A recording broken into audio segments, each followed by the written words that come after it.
Bismillahirrahmanirrahim. Alhamdulillahirabbil alamin. Asyhadu an la ilaha illallah wahdahu la syarikalah wa asyhadu anna Muhammadan abduhu wa rasuluh allazi la nabiyya ba'da.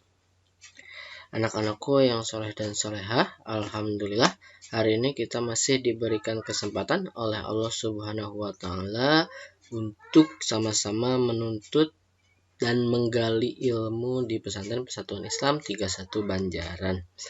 Nah, anak-anakku yang soleh dan solehah, sebagaimana minggu kemarin kita membahas mengenai arti kata sejarah, begitu ya, yang berasal dari bahasa Arab yaitu syajaratun yang berarti pohon. Kemudian ada juga yang dari berbagai bahasa, dari bahasa Inggris, Yunani dan sebagainya. Nah, hari ini kita akan membahas mengenai sejarah menurut pengertian para ahli. Oke, maka dari itu siapkan buku sejarah dan pulpennya ya. Oke, kita mulai saja materi hari ini. Nah, anak-anakku yang soleh dan solehah, ada berbagai pengertian sejarah menurut para ahli. Maka silakan untuk dicatat terlebih dahulu ini ya. Salah satunya yaitu dari Muhammad Yamin yang mengatakan bahwa sejarah adalah suatu ilmu pengetahuan yang disusun atas hasil penyelidikan beberapa peristiwa yang dibuktikan dengan kenyataan. Dalam artian bahwa sejarah adalah ilmu, begitu ya, ilmu pengetahuan mengenai hasil penyelidikan beberapa peristiwa yang terbukti atau yang dibuktikan dengan kenyataan. Semua kata Muhammad Yamin.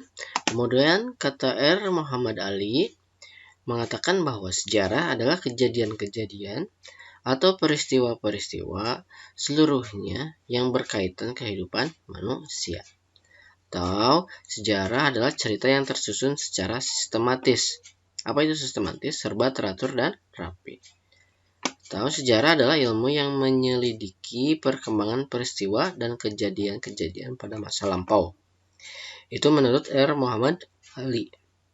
Adapun menurut Patrick Gardiner, sejarah adalah ilmu yang mempelajari apa yang telah diperbuat oleh manusia. Oke. Kemudian oleh J.V. Bryce, sejarah adalah catatan-catatan dari apa yang telah dipikirkan, dikatakan, dan diperbuat oleh manusia. Silakan untuk dicatat sejarah menurut para ahli. Oke. Kemudian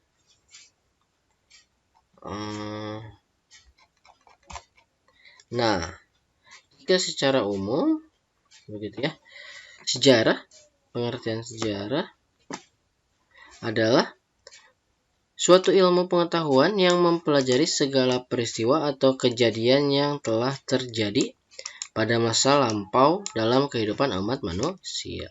Nah, secara umum adalah ilmu pengetahuan mempelajari peristiwa atau kejadian yang terjadi pada masa lampau dalam kehidupan umat manusia. Nah, itu pengertian sejarah secara umum. Kemudian ini menurut para ahli. Silahkan dicatat ya. Kita lanjut lagi.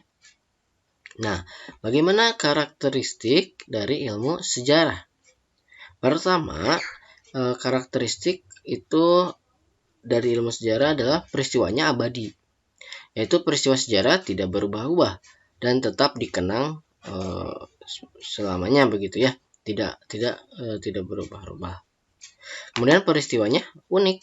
Peristiwa sejarah hanya terjadi sekali dan tak mungkin terulang peristiwa yang sama untuk kedua kalinya. Jadi jika ada kejadian atau peristiwa pada masa lampau, itu tidak akan mungkin terjadi dua kali. Pasti terdapat perbedaan. Maka disebut peristiwa yang unik sejarah itu. Kemudian peristiwanya penting. Peristiwa sejarah yang ditulis adalah peristiwa-peristiwa yang dianggap penting yang mempengaruhi perubahan dan perkembangan manusia. Maka karakteristik ilmu sejarah bisa dikatakan pertama peristiwanya abadi, kemudian unik, dan peristiwanya penting. Silakan juga untuk dicatat. Oke, kemudian ini dulu ya, manfaat dari sejarah. Pertama, tentu menjadi edukatif atau nilai sejarah terletak pada kenyataan apa yang terjadi pada masa lalu memberikan pelajaran bagi manusia yang telah melewatinya, atau edukatif ini, yaitu pelajaran bagi orang yang telah melewatinya. Artinya sejarah bisa memberikan kearifan dan kebijaksanaan bagi yang mempelajarinya, karena semangat sebenarnya dari kepentingan mempelajari sejarah adalah nilai kemasakiniannya, yaitu bisa diambil pelajarannya. Peristiwa-peristiwa zaman dahulu itu bisa menjadi pelajaran bagi manusia yang mempelajarinya tentunya gitu ya. Yang pertama edukatif, kemudian yang kedua instruktif. Apa sih itu instruktif? Artinya sejarah dapat memberikan pelajaran mengenai sesuatu, baik keterampilan maupun pengetahuan begitu. Jadi pembelajarannya itu bisa keterampilan maupun pengetahuan. Selain itu juga manfaatnya adalah inspiratif. Artinya, kejadian dan peristiwa yang terjadi pada masa lalu dapat memberikan ilham, ide, atau inspirasi bagi manusia pada masa sekarang. Contohnya adalah peristiwa-peristiwa penemuan-penemuan barang ilmiah misalkan ya, hal-hal yang ilmiah tentu menjadi inspiratif, ide untuk manusia masa kini menemukan lagi ilham atau ide-ide yang lebih terbarukan. Kemudian guna rekreatif, artinya kejadian peristiwa yang terjadi masa lalu, maaf ini salah ya. Rekreatif artinya adalah yaitu guna rekreatif artinya sejarah bisa membuat suatu peristiwa menjadi suatu hal yang bersifat hiburan begitu ya.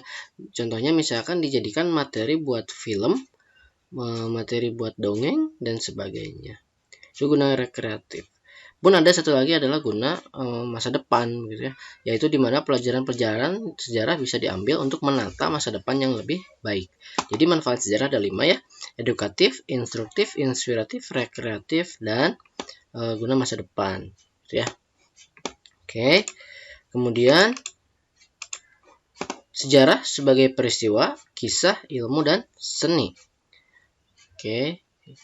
Yang pertama, sejarah sebagai peristiwa adalah kejadian, kenyataan, aktualitas yang sebenarnya telah terjadi atau berlangsung pada masa lalu. Jadi memang benar-benar terjadi sejarah itu pada masa lalu. Kemudian sejarah sebagai kisah, yaitu sejarah berupa cerita, narasi yang disusun berdasarkan pendapat seseorang, memori, kesan, atau tafsiran manusia terhadap suatu peristiwa yang terjadi di masa lampau. Jadi kalau sebagai peristiwa itu sebagai kenyataan atau kejadiannya nyata pada masa lampau. Kemudian sebagai kisah, kejadian itu dinarasikan, diceritakan begitu ya, sehingga menjadi sebuah kisah. Kita sering dengar misalkan kisah kisah kemerdekaan Indonesia dan sebagainya begitu ya. Atau kisah Habibie dan Ainun misalkan lain-lainnya.